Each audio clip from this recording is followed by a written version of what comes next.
खुलुमबाय गोजोन फुंबिलिनि गासैबो बडलेण्ड बुब्लिनि अनसायगिरिफोरखौ बरायग्रोबाय।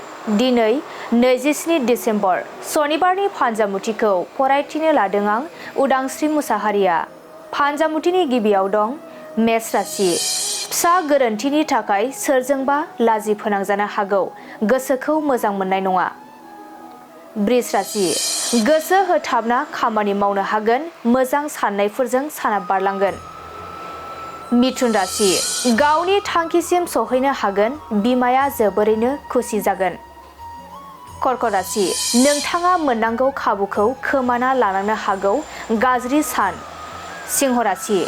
खहा गोनां सान जानो हागौ, आखायाव थानाय रांखावरिफोरा जोबस्रांगोन। कन्या राशि। नोंथांनि थाखानाय बिबाना गोजौ फारसे जौगालांगोन, बयनिबो मान मोनगोन।